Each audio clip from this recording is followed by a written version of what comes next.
Don't be doing that. Are we live? We are live. All right, now we are here. Welcome, ladies, to Training Tuesday. Thank you for joining me as you do every week. Tonight, we have a special guest, and I'm just making sure here that we're streaming properly because we had some tech issues, as some of you were kind enough to send me a quick note and say, hey, what's up? And what's up is we had some tech issues. What's up is we are still having tech issues. So my guest is experiencing power outages, which is why we're late and which is why we may or may not get her back. So hold on, I'm going to say to her if she can join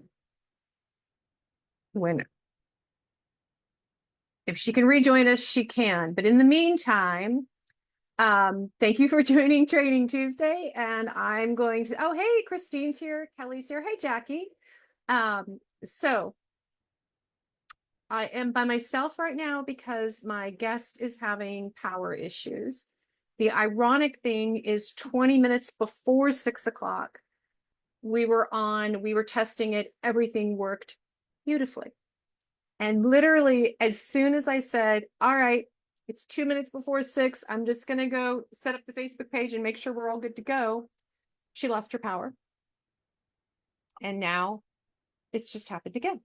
So I don't know if we're going to get her back. And here's the deal. Tanya Beshore is an expert and a coach around the topic that we are talking about tonight. So I'm not even going to try to fake it. Okay. So her topic is all about our response when we get triggered. It's polyvagal theory, and it's fight, flight, freeze, or fawn. She and I are friends. We're coaches who've known each other through our coaching communities for a while. And I invited her here because I saw her in June. And we were at this great kind of mastermind retreat for coaches, a very small one. There were 8 of us. And she was explaining to the rest of us what it means to be a coach who has her particular training around what we call trauma-informed training. So she has a different approach to how she looks at coaching and how she works with clients. And she talked about this whole theory of fight, flight, freeze, or fawn. And when she went through it, I was just like, we have to talk about this. We have to share this with the group. So because she's having issues where she lives, she says they're having a whole bunch of storms. She's trying to log back in. If we get another few minutes into this and she's not on, I'm going to say we try to push this till next week. I'll check her calendar for the next Tuesday she's available, because I think this is an amazing topic. And it's so enlightening for how we ourselves react, but also for how we can gauge other people that we work with and that we live with and how they respond when they're stressed or when they're triggered. So was super excited about an amazing conversation that we'll see if we have that in a bit. In the meantime, I'm here. So now that you've had that long explanation for why I'm here and I am alone instead of with my very good friend Tanya, instead, let's just talk about Training Tuesday. So for those of you who are on tonight, thank you for joining me. I'm Natalie Hahn. I am your host and your coach here at Dirty Girls Consulting and in our group, Accelerating Leadership for Professional Women. And since I didn't have a topic prepared for tonight, if any of you who are here live have questions that you want me to address, we will treat this as an Ask Me Anything. But also, while you guys maybe are thinking of questions, if you don't have one off the tip of your tongue, I do want to, there is a topic I do want to talk about. And yeah, Jackie, I think she's not far from you. I think Tanya's somewhere in the Pittsburgh area, I believe. We can ask her if she joins us. So, and that's what she said. She said they've had storms kind of coming back and forth, and it's been messing with her power. So the topic that's been on my mind tonight, which is something that's come up for me a lot in the last months. And every time I think that I've dealt with it or gotten to a new place with it, it's not that I regress maybe, but I just maybe have a new level of awareness that maybe I'm not as far along as I think. And I do find that in the coaching that I do with my clients in conversations that I have with friends, in just articles and links that people will send me saying, you should cover this in your coaching, or you should look at this. Every time I kind of learn something or read something a little bit new, I kind of go, oh, maybe I'm not as far along as I thought. So you guys have heard me talk a lot lately about self-care, managing stress, and all of that. I was gonna say all that good stuff, but that's minimizing it, and it's not a minimal thing, right? The importance of taking care of our health, of our emotional states, of our mental states, of our physical state, because you can't just take care of one and expect to succeed, right? You've got to take care of all the things. And I've been noticing that even though I have a higher awareness of what I want my life to look like, and the things that I want to do, and I think I have more clarity in what I want my life to look like and the plans and the actions I need to take to get there. I'm not always making the choices and getting there the way that I think I should. I'm not moving as quickly. I'm not always making what I think are the right decisions around that. And we have Tanya. All right. I'm going to finish my sentence and then we're going to get back to Tanya, or we're going to get to Tanya. And so what ends up happening is I end up with this clear vision and this clear, at least mental motivation, but then I make decisions that are not necessarily in line with that. And then I'm beating myself up for it also. And then I have to step back and go, okay, so I might have overloaded my plate and my expectations a little much for what is reasonable for somebody to do in a period of time, a little much maybe for where I'm at. So I've been having this conversation in my head a lot about resetting my own expectations and what I am and I'm not holding myself accountable for. But we have Tanya here, so we're going to move to a different topic. So yay! So I actually Thanks for your patience. No, that's all right. Actually, we have a few people on tonight, and one of them I think is not too far from your area, and she was also commenting that she's had some terrible storms going through. Yeah. So it totally fine. I gave a little bit of an intro actually while we were waiting to see if you would join back in terms of how we met and where your area of focus is. And because we're already 15 minutes into the hour, and we'll take extra time if you've got the extra time, Tanya, to talk. We don't have to end right at 6:30 or anything. For the ladies who are here to stay on as long as they can and as long as they like for the conversation, I'm going to turn it over to my very good friend Tanya, who's going to share with you the brilliant world behind our triggered response of fight, flight, freeze, or fawn. And I'm going to start by letting her introduce herself. And Tanya, I'd love for you to include in this kind of what got you to this place as a coach, why you coach around this, like why is this the area that you were really drawn to, and what does coaching do for you? Why that?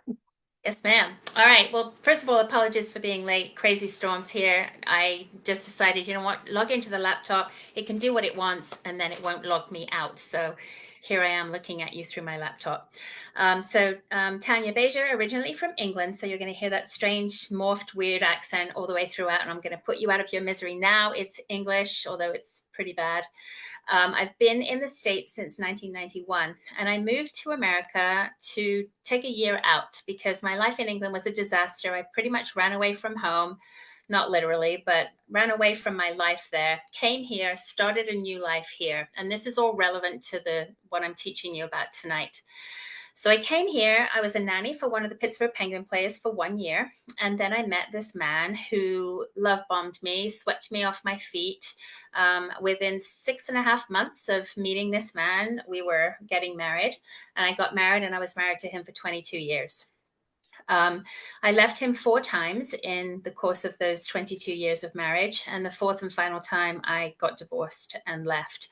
And the whole time I was with him, I'm seeing therapists. I'm going to see, my pastor at my church. And I'm just like, I don't know what is wrong with me. I can't make this work. And, he's just so angry all the time. And yeah, he drinks a little too much, but like, there's something wrong with me. There's something wrong with me, right? The whole time. And then it wasn't until after I got my divorce And I started digging into some of the characteristics and the traits that I had been living with for 22 years, and starting to recognize the fact that myself, who I used to be when I first got married to him, was kind of eroded over the 22 years of time with him by little nicks at comments about the way that I looked or the way that I dressed, or maybe I put on a pound, or maybe other wives didn't do it that way, or whatever the negative stuff was coming at me, that I just started to kind of take on as me, as to who I was and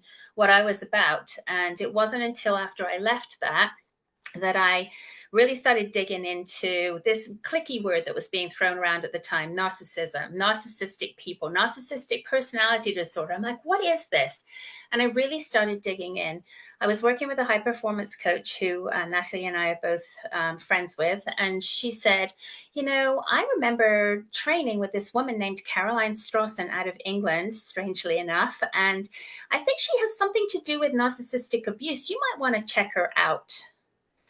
Wow, you want to talk about taking the blinders off, and like every single thing in my life finally made sense after literally watching a few of her episodes on YouTube and listening to some of her podcasts. And I quickly realized that what I had been dealing with was living with somebody with really high narcissistic traits, if not an actual, I can't diagnose them, I'm not a psychotherapist, but a narcissistic personality disorder type situation. So it really got me intrigued. And I kept thinking to myself, wow, I wish I'd have known this when I was in that. I wish I would have had somebody help me guide through everything that I had been through. I wish that the therapists knew about this. And so Caroline Strawson ended up offering a coaching certification to become a certified narcissistic trauma-informed coach, which is quite the mouthful. But the other thing that she offered too was hypnotherapy training, which is a modality that I use, and another modality that is called brain spotting. And so I'm a level 2 brain spotting practitioner, and I certified with Caroline Strawson, did a 12-month course on all things trauma related. And of course, narcissistic abuse is actually that. It is traumatic to live through, and it takes a while to heal from that trauma. And so that's kind of my story, how I got here. And I've been doing this now. This is my 3rd year of coaching women, particularly women, but I have had some men clients too, because unfortunately there are narcissistic women out there as well. So that's what I've been doing, and that's how I came about doing what I'm doing. And what was the last question you asked me about coaching? What does it mean to me? Or Yeah. Well, yeah, I have to imagine there's a benefit to you for this topic because it's hard. it This is is. never an easy conversation. Correct. I think the benefit to me is to be able to provide the person that I'm speaking with an answer as to why this is happening, right? So my business is called Impart Clarity for a reason, because I help you to impart clarity on your situation, right? So you kind of finally see it for what it is. And there's a level of acceptance that comes with that when you're in any type of a really difficult relationship, whether it's a spouse, a partner, or it could even be a boss or even an employee that you're dealing with that has these kinds of traits. And so for me, it's just watching the light bulb go off in that person's mind when they're like, oh my gosh, now it makes sense. This whole time I was thinking that I'm doing something to provoke this, or this is my fault somehow. No, actually it's not. So, just having that, I think, is a really big payoff for me. Just being able to help people understand what's happening to them isn't because of them. It's nothing that they did, nothing that they said. It's just happening to them. I think that's one of the hardest things though for us to accept because the flip side of this where I coach on imposter syndrome is the belief that somehow we Mm-hmm. control everything. And if we Mm-hmm. just behave properly, the rest of the world will behave accordingly. And it's somehow all on us. So I want to take a second to say for the ladies who are here, if you have questions or comments or just want to share your stories, I know all of us have some level of experience with this, with abusive relationships, with narcissistic relationships, with narcissistic and abusive coworkers. This is how bullying shows up at work, as well as other characteristics. So do not be shy about either asking questions or sharing comments in the chat. I will, as always, if we have questions that are live, I will ask them and we will try to get them addressed. If there's something we need to go offline and come back with, we will. So I just want to make sure that you ladies who are here are aware of that.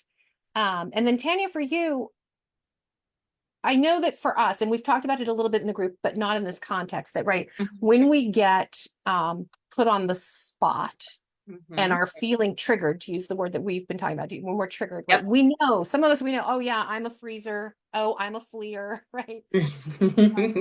That Yep. you have fight, flight, freeze, or fawn. So could you just spend a minute kind of explaining maybe each one of those, but also, and I don't know if you know this, like, is there a reason some of us show up differently than others? Is there something behind that?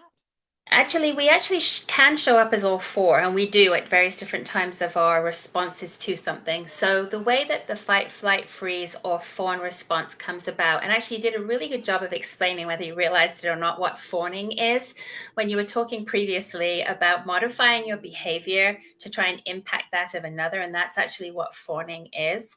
So when your body is feeling safe and it is feeling connected and it's social and you can think and eat and drink and rest and digest is kind of the state that we're in. That's called the ventral vagal state. Well, your brain is set up to always feel, to always make sure that you're safe, right? So that it's kind of scanning your circumstances, it's scanning your surroundings, the people that you're talking to. The whole time, it's like, okay, is she safe? Is she safe? Is she safe? And if it is, you're going to stay in ventral vagal. Anytime your brain thinks, it remembers something that's happened before. It may be a sound, a smell. It could be somebody who looks like somebody that triggered you at one point, or it could be somebody that is saying something that feels hurtful to you because in the past somebody has done that to you, and it could trigger you that way, right? So your brain's going to say, I'm not feeling real safe right now. So I am going to respond. And what it does is it allows the amygdala, which is the older part of your brain that runs your emotions, to kind of take over. Your cognitive prefrontal cortex doesn't do the thinking for you. It just allows your emotional brain to kind of take over. And what will happen is if you start to feel disconnected in any way or that there's any type of danger, then you're going into what's called the sympathetic part of the polyvagal theory. And that's where fight and flight happen. So if you think about a lion chasing a gazelle through the woods or through the fields, and it's chasing, it's chasing, it's chasing. As soon as that gazelle sees the lion, the first thing it's going to do is run like crazy. So that's the flight part, right? It's running away.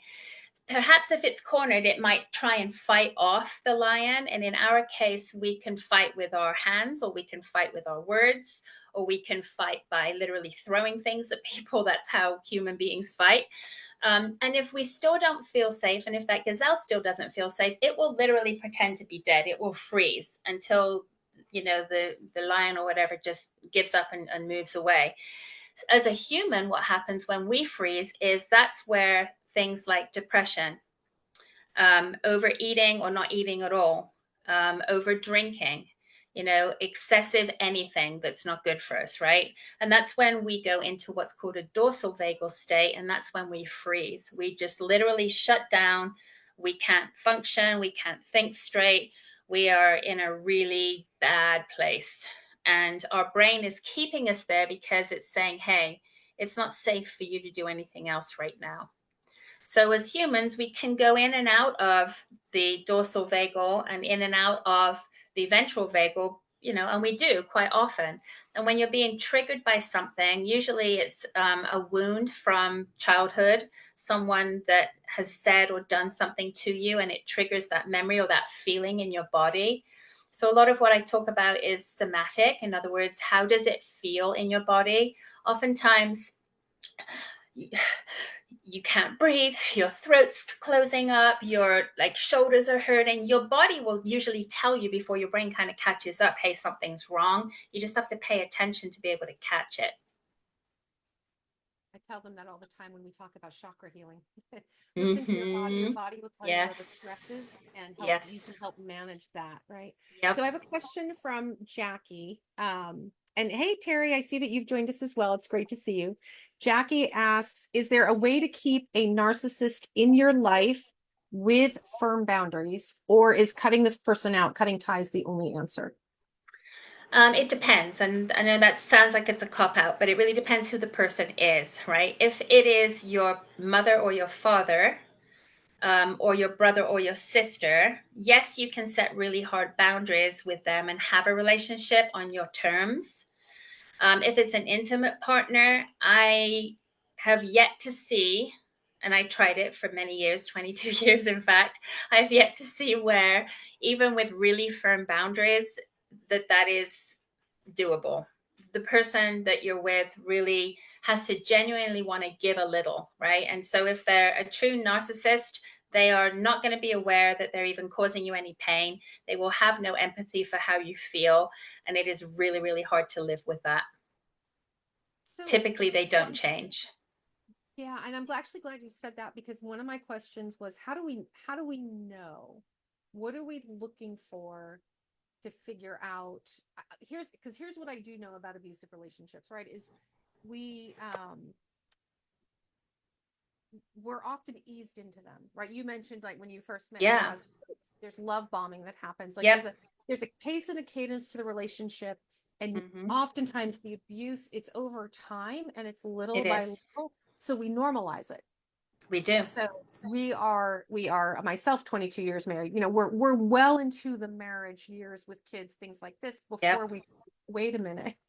Yeah. Wait a minute. What? Is this and then we rationalize it's not that bad. It's not Yep. that bad. It's not as bad as that person, or it's not as bad as this scene. So it's just me. And again, we're back to I'm being too sensitive. I can deal with it, all those things. So what Here's are another one, Natalie, real quick to just interrupt you, and I apologize for doing this, but it's a really important point.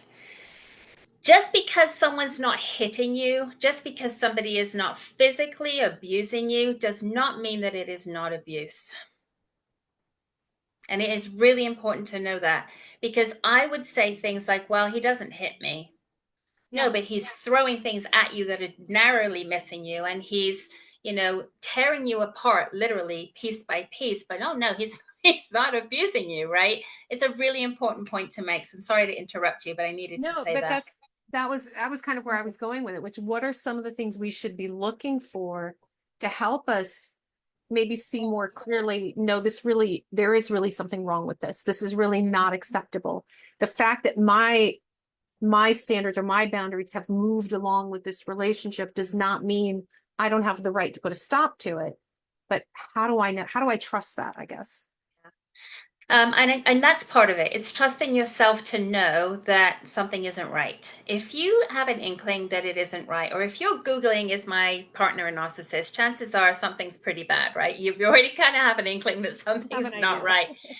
Here's another tip for you. If you are recording the conversation between you and another person, just to be able to play it back later to remember what they said, because they've gaslit you so many times that you're now questioning your own sanity, that's usually a pretty good indicator that you're in a bad relationship.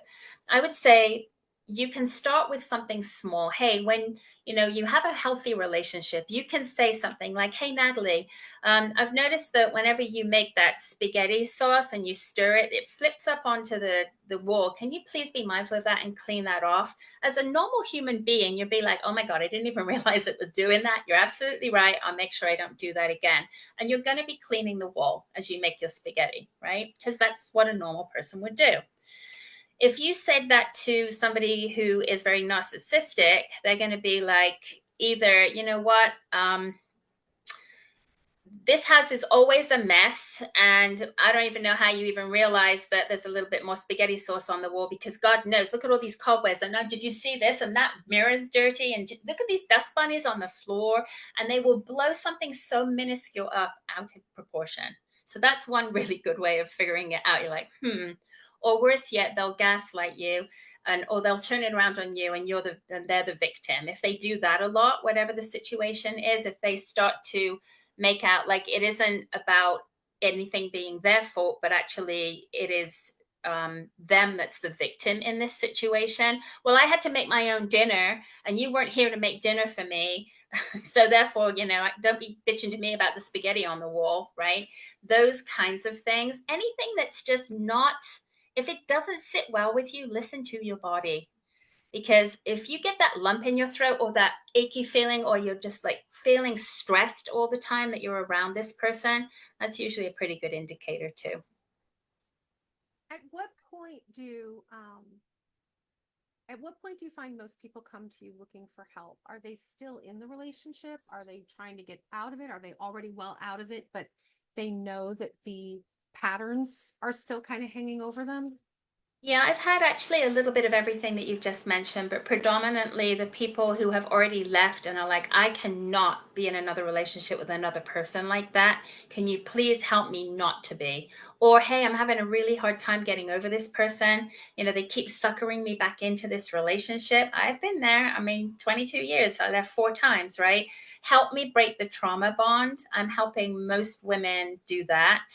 And for the men that come to me, they usually come to me as they're trying to get out of it, because they're like, I need to get out of this, and I need to get out of this alive without all of my possessions being stolen from me. And I need to make sure that I do this the right way. Can you help me get out of this mess? So a little bit of everything. So where do we start? I mean, at the end of all of this, Yep. we're breaking old patterns, whether those patterns, Correct. and to your point, like this, and patterns that somewhere had a root in childhood, right? Somewhere we Yep. had a root where we were told that we do what other people tell us to do because that's pleasing to them, and then we get a What reward out nice of that. girls do. Yep. Mhm. Yep. That's good girl groove. That's what I call it. I call it, we get in this good girl groove starting when we're very young, and we just ride that thing through as long as we can. So for when you're dealing, because you're dealing with such an angle that is so emotionally charged also, um, is where do the women or the men both, but when people are coming to you going, I think I'm ready to deal with this, where do we Mm-hmm. start? Mm-hmm. You have to start by asking yourself, are you ready to put yourself first? Are you truly ready to put yourself first? And that sounds like a simple question to ask somebody, but oftentimes the answer is, I don't know if I am. And the reason that people will say that is because when they're working with me, and when anyone ever wants to get out of this type of relationship, or they want to be able to learn how to set boundaries, it has nothing to do with the other person. In fact, we very rarely talk about that other person, what they've done, what they've said, because the work all has to be here. It has to be with you. You have to be ready to say, okay, I am worthy enough to not deal with this anymore. I don't know what that looks like. It scares the hell out of me, but I know this isn't right. And you have to be willing to say, whatever it takes, I'm going to try it. Because there are some things I have you do that are a little unorthodox, right? I'm going to be having you reset your vagus nerve every day by standing in the shower and making weird noises. Like, you're going to be trying strange things. But you're also coming to me saying, okay, I've tried it my way. I've tried all the things that I know how to do, and none of them are working. So I'm going to come and I'm going to do it your way. And we're going to work through that together so that we can peel off the layers of you that have allowed that for so long. And so that you really understand why it's happened, so that the next time you see that narcissistic type person, you're immediately going to spot that red flag. You're not going to get into a relationship with that person because you're going to know, oh, yeah, I see this for what it is. Do you mind talking a little bit about that, about how the unorthodox ways you maybe reset the vagus nerve and why, Yeah, what yeah, focal point? certainly. So the vagus nerve runs from your brain down the back of your neck and down in throughout your body, and it is really attached to all different areas of your body. Because when you're flighting, your blood literally will run to the extremities of your legs and your arms so that you can fight. So with the vagus nerve, it actually is very much through your body. And when you hear the expression, I'm sick to my stomach, that's usually an indicator that your vagus nerve is kind of setting off the alarms, right? Something is wrong. Or if you feel super lightheaded, sometimes you'll faint in response to a problem, because that's how your body just reacts to that. So with the vagus nerve, when you are in an abusive type relationship, your vagus nerve is on high alert all times. The tiniest little thing will set you off, right? You're like jumpy. And have you ever seen somebody like that? Right? That's kind of what's happening. And so to get you to be more calm and to be centered and to be grounded, We do some different things that will help with that. And I'll give you an example of one that I know you've all heard of. Go splash cold water on your face. Get yourself together. Somebody who is kind of like very stern and doesn't want to deal with your sadness or whatever might say that to you, but there's actually scientific proof in that cold water hit on your face kind of makes you take that deep breath and allows your vagus nerve to reset, and you can compose yourself and get yourself together. I thought you'd use cold water because it didn't mess with your makeup. That too. I read that somewhere, that if you're about to go on stage, and you're nervous, throw the cold water in your face. It won't destroy your makeup, but the fact that it would actually might reset and makes a little more sense. I get that. I get that. Would you mind talking a little bit about the pattern, the why we do end up going back, why we do end up Yeah.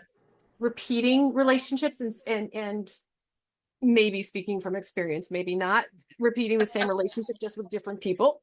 Yeah, so it is very, very common if you've had a relationship with a narcissistic person, even if you're brave enough and strong enough to get out of it, you will go and find somebody who actually has very similar traits. They'll be dressed in a prettier package. They might be more handsome. They might be more affluent. They might dress better. They might treat you better than the other person, but ultimately they're still the same.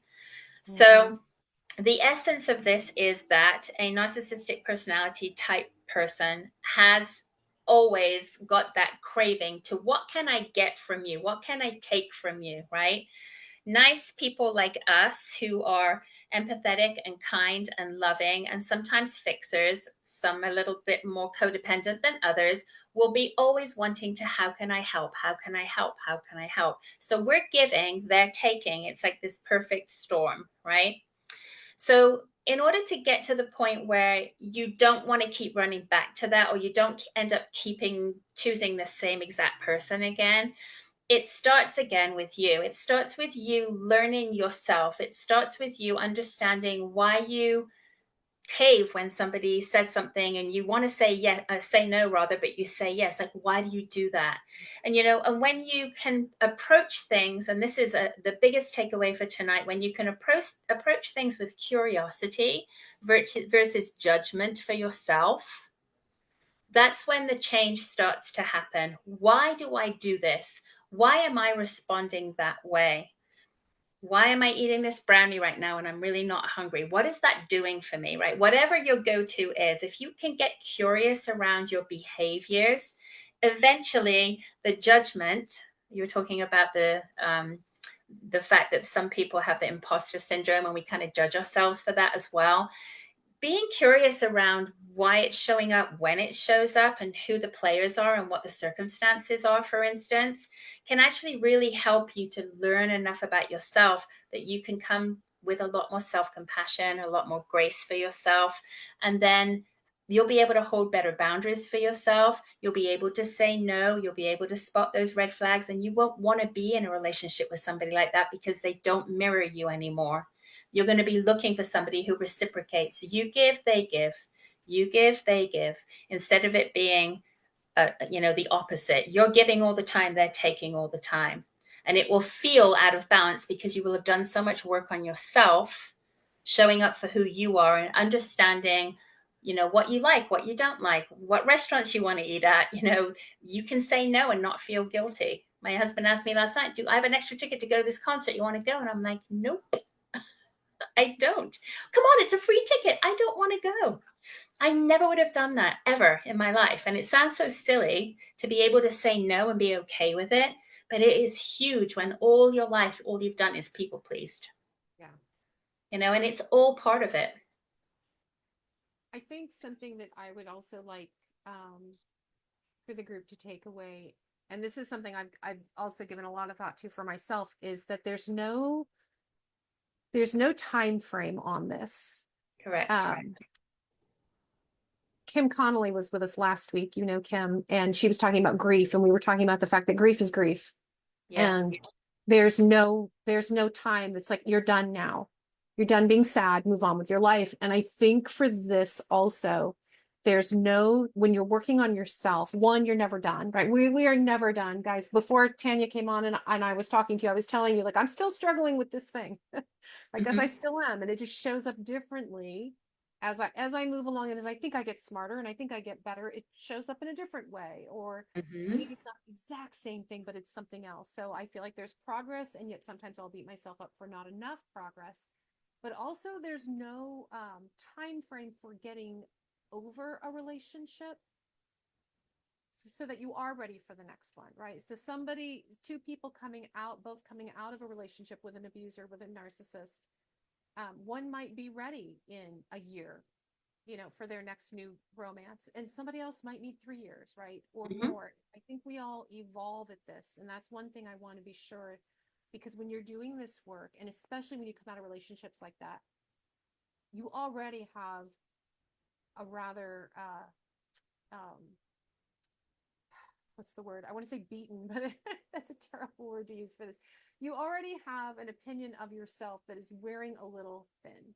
Your self-confidence and your self-trust isn't fully there. Your self-belief in your resilience isn't fully there. Mhm. Yep. And we think, because we think this way, like my coaching, right, is mostly on the career side, and we talk about relationships because it's all connected, but we Yeah. think our resilience is get over it, bounce on, keep moving forward, keep moving up that ladder. But the truth is, especially with relationships, there's just no time frame for when you're going to truly know yourself to the extent that you feel like, now I can get into a healthy relationship. And to your point too, it is always smart when you get out of those types of relationships to take some time for yourself.